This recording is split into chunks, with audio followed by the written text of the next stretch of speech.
Troy kind of shut down our 2-game winning streak. They're just too good of a football team for us to have a lull like we did. That 14 points they got in the second quarter. As you look at the way the game was played, it's kind of that we could not overcome that. They're too good. We were down 6-0, and then I went for the fourth down about midfield, and they get on the 40 and they get a score. But we think we're going to come back and get back in it. We have a sack and a fumble, so they walk that one in. And a team like Troy that plays as well as they do, on defense especially, I mean, you pretty much were fighting just to make it close because you can't do enough offensively. They're just too good of a football team. So, if they hadn't have gotten those two, they're good enough to beat you with 6.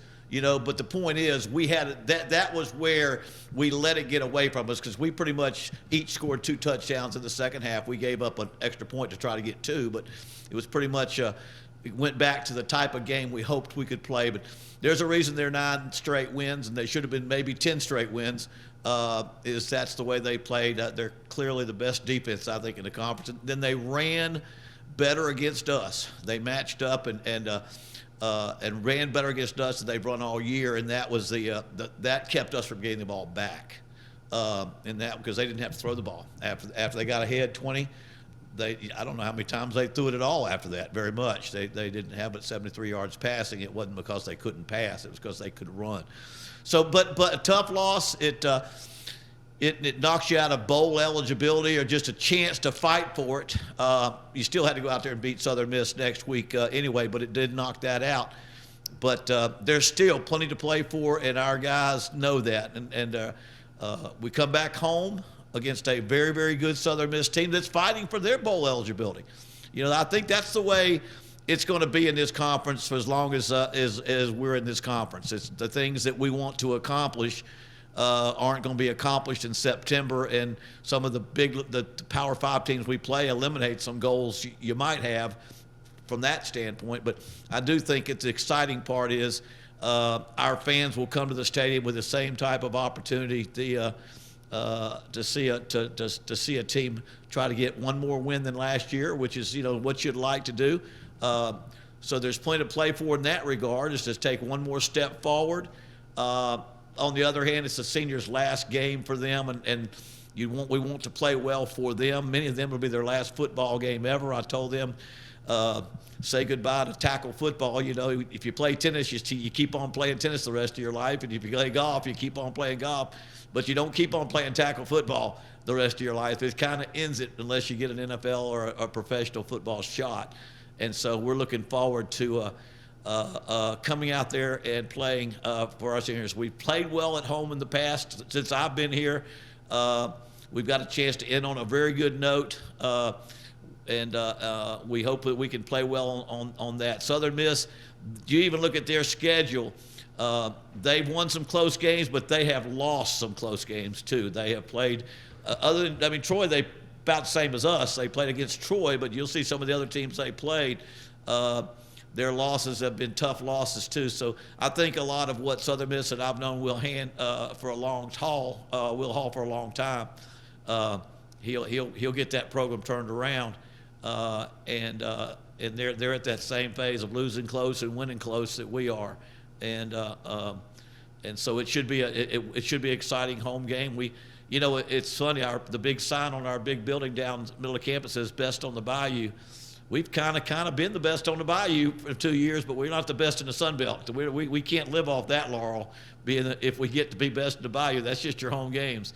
But we'd like to again this week be the best on the Bayou if we can. 4-2 at home last year, and we're 3-1 right now.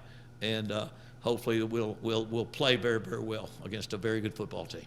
Coach, that being said, you mentioned the close losses and close wins. I see Southern Miss, they have a one-possession loss to Coastal and one-possession loss to South Alabama. What is Southern Miss doing right in your eyes? Play good football. They play good defense. They can score points. They can score points.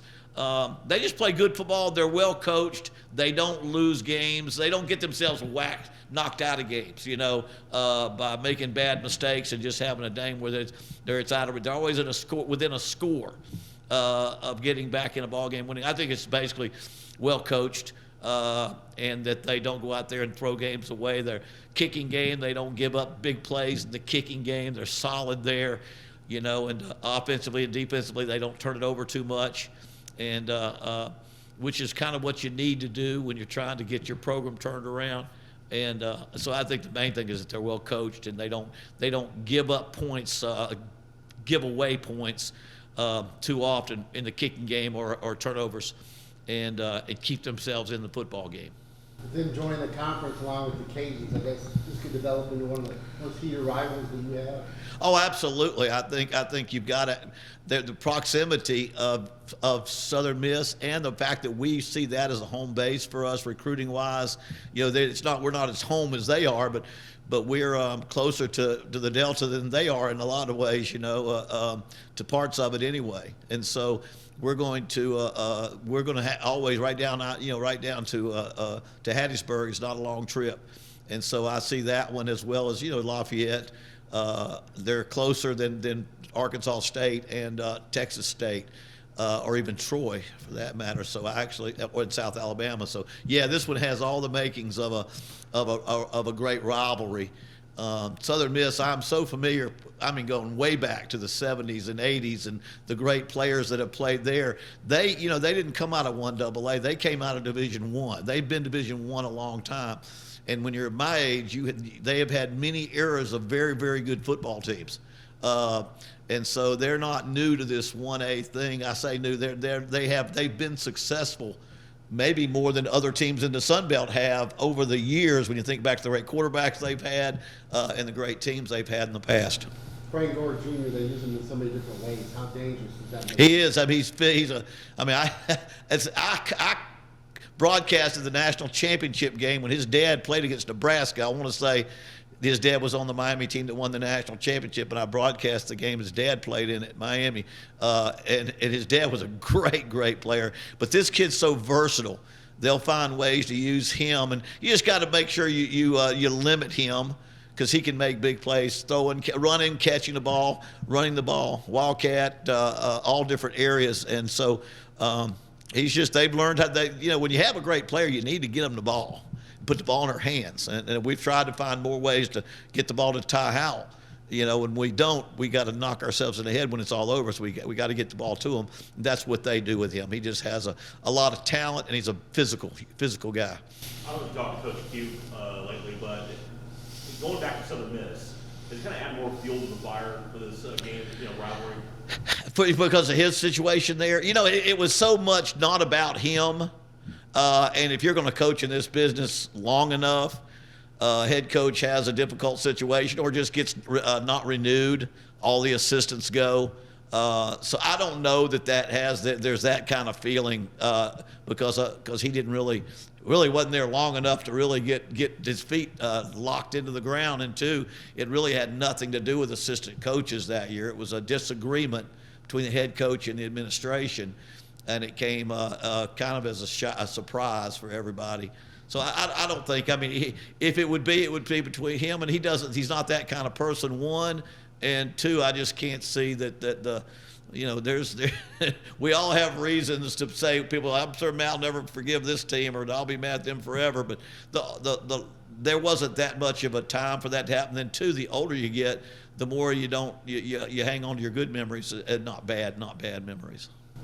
You mentioned something earlier about the early season losses, playing the Power 5 teams. Mm-hmm. Do you think it's worth it for G5 teams, in your opinion, to even play these kind of games early in the year? Well, for us it is, because we couldn't exist without it. You'll notice Southern Miss played, I don't know if they played one of the top Power. They played Power 5 teams. Who were their Power 5 teams? They were Miami was one, and Miami would very well be a top team, and they're getting there. They're kind of in between, but that still, some of our guys are paying one. I think, would it be a better world if you had enough budget and you had enough finances that you didn't play these games? Probably would be, because no matter what happens, you have a chance to get people injured. For for 3 or 4 games and you got to suffer through that. Then 2, just you're always trying to build the morale back up, especially if you get pounded or these teams beat you pretty good. You're always building morale back up, which you have to. So it's almost a moot issue because in a financial situation of many groups of 5, not just ULM, but definitely ULM, you couldn't survive without a Power 5. And I think you have to ask yourself, are 2 Power 5s necessary? At this point in our school, I would say yes. As a head coach, I'm not saying y'all better get this straightened out. I see that as being what we have to do at this point in time in our career. I'm much more concerned, to be honest with you, with the other 2 non-conference games. And as in the past, when I've had scheduling and I could control scheduling, I'm much more concerned playing Army as one of my other games, and we've got them again next year. Just as when you play something that, we beat Northwestern and Pitt when I was at Akron, but they were kind of mid. Northwestern did play for the Big Ten championship, but they were kind of not. They weren't Ohio State. And when you played Pittsburgh, they went to a bowl that year, but it was with 6 wins, and so and you sneak up on somebody every now and then once you get your program built. But right now, for us to get where we want to go, because again, winning football is important for us to do, but we've also got to build facilities. I don't want to leave here at some point and we don't have facilities built and we don't turn this program into a successful winning football program with facilities. You just have to go to Troy. You got to go to Arkansas State. You don't have to go to South Alabama and just look around and you see where we need to do it. And so I think those monies kind of help get us to that point where we can pay some things off and maybe some outside people can help us do things with our facilities. Jerry, I don't know how many seniors they have, but what are these guys meant, especially the guys that were here for 2 years? Yeah. The program restarted under your watch. But they mean a lot to me because they went through an 0-11 season or 0-10 or I think whatever they had, and it was very discouraging. Many players left the program, and the ones that stayed have been through even more than I have. And we have several of those people on our team that's starting for us that were part of that year. And then the people that came with us to a team that was 0-10. I owe a lot to these guys. I do have a chance to look forward and look beyond and where we're going. But I have to thank the guys that are here because we were not only in a situation where we went 0-10, but we didn't lead in a game. And towards the end of the game, it was a lack of just belief in your programs. We got pounded by about 50. I want to say at Lafayette, about 50, I think, and so they went through a lot. I think last year there were several teams that we couldn't even be on the field with. This year we've been able to be, although we would like to be bowl eligible, we have shown, as I told our team, we can knock off the defending conference champion. We can knock off, even at Georgia State, a road game against probably one of the hottest teams in the conference at that time, and knock them off and still play well at home. So I think the biggest thing is there's going to be disappointment, just as I have, that you don't get to your goals as fast as you can. But for our players to go out there every week and be able to play with anybody in our conference, that's a step forward in my mind and for these guys, and I'm awful proud of them because they do that. They line up and play head-to-head with Coastal Carolina and Georgia State, and almost everybody in our program they can line up and play head-to-head with this year. And Troy State is probably the number 1 team right now in the conference where they're playing, very much so in the West divisions, and say won their head-to-head with South Alabama. Coach, you mentioned how much there is to play for, getting to 5 wins, going 4-1 at home. The other thing is getting to 500 in the conference, and you're number 2 for your program. Well, like I said, we're going to shoot for all those things, and I hope we can get those. I'm not going to be dismayed with that. Those are things we must shoot for, just like going to a bowl. I wish like I've said before, in 5 other times I've been somewhere, I just can't pick and choose when you get to that point where you reach those goals.